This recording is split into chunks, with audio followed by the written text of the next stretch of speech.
Okay, this video is going to walk you through the performance objective requirements here for our presentation section.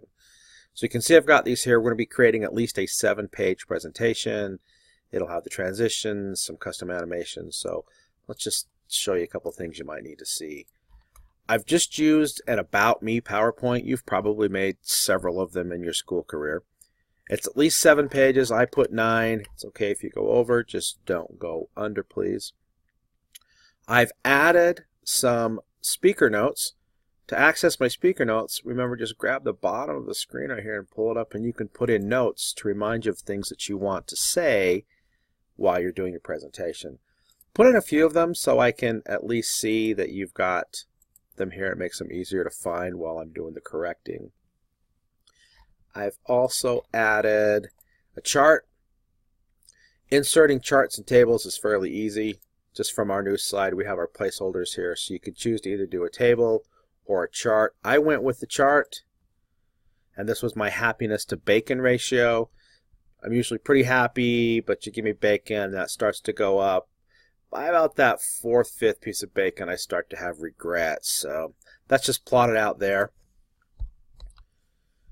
I've also added a video, much the same thing. In that placeholder, the bottom right hand side, there was insert a video. So I'm close to being ready to go here. Let's look at some, I need to add a custom animation. Custom animations, remember we can select our graphic.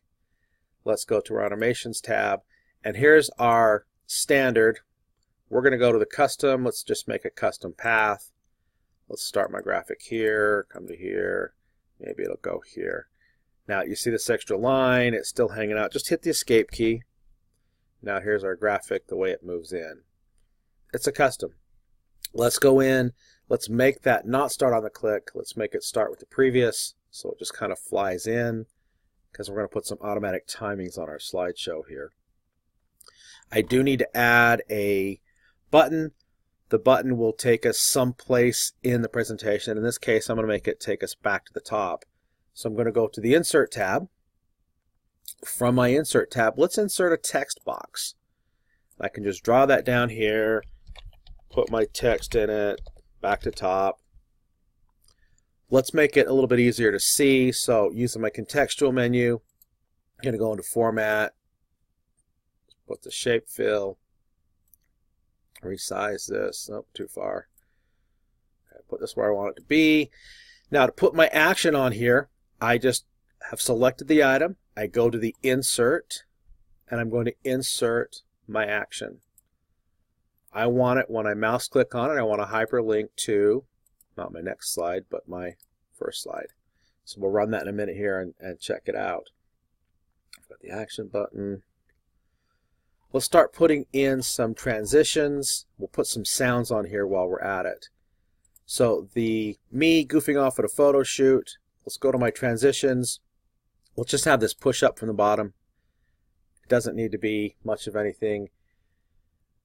Let's put a sound. Make it blow in here. Preview it. Yeah, that's a horrible sound. But that's okay. I don't mind if the sounds don't really match. I'm just wanting to see that you can do this. This is the day the Street View camera drove by my house.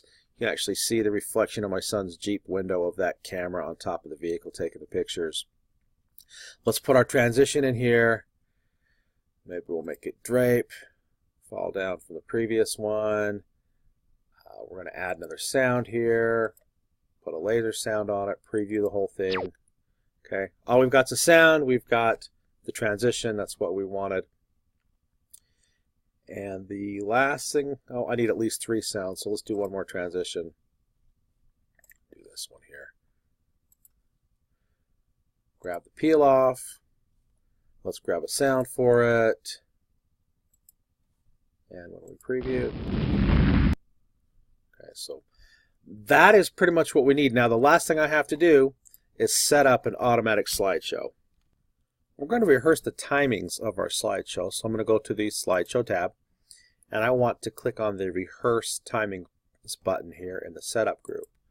When I do this, you see my recorder starting right here. This is going to keep track of how long I'm spending on each slide. So I've probably wasted enough time already. Let's go to the next one. So again, it's recording how long am I on this particular slide. I can talk about that day. It was a nice overcast day, and so to have a lot of sun glaring at us. And so I just talk about it, figure out the timing I want. I click on my screen again. Here we go. It's a picture of my family. Talk about how we took this a few years back at the Layton Park. Not much to see here, so we'll just move on. Click again. I've already talked to you a little bit about the day that Street View truck drove past my house. This has been several years ago. We've put on solar panels and done some other things, and so we'll just talk about that for a moment. Move on to my next one. Here's my favorite vacation spot. Coming soon in this little section is a galaxy far, far away, and the park is just going to be crowded with people dressed up like Jedi and stormtroopers for probably 2 years. So I'm going to avoid the park for a couple of years. My granddaughter, of course, you got to get them into selfies pretty early, and what's a picture without a filter? There was my picture of bacon, just because. I talked about my happiness to bacon ratio, but here I could take a minute and really explain how as I get that first and second and third piece of bacon, I'm pretty darn happy because I'm getting satiated here, but it doesn't add much to put that fourth piece of bacon in, and by the time I get to 5, I have regret. Here's how to make our perfect bacon. If I click on this video, you can see that I have it ready to go. Here's from the test kitchen. I could watch the whole thing. It's 2 minutes worth, but I'm not going to do that. If in my presentation, though, I hate to say it, but you're probably making it wrong. You put the bacon. Okay, so I would let that run for the whole 2 minutes if this was part of my presentation. It helps me to know how long I need to have on this particular slide. And here's my back to top button. You can see that it works, so that after the presentation's over, it's turning now from my regular mouse pointer into a little click finger. If I click this, it takes me back to my first slide. So let's stop recording here. I'm going to pause my recording.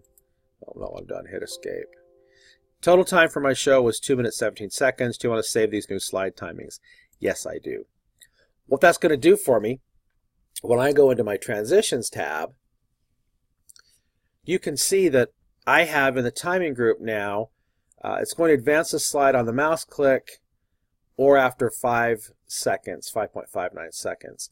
If I go in and I turn off this mouse click on all of these and just leave the timing that I had for that particular slide, I can set up an automatic slideshow. Let's go through and do this. Okay, so it's not going to advance when I click. It's going to advance just after that certain amount of time has gone by. So we do this one last one. Now let's go to my slideshow and let's run it from the beginning. And you can see I'm not going to click anything here. I'm just going to sit here, and after that 6-ish seconds it should automatically go for me, and there it went.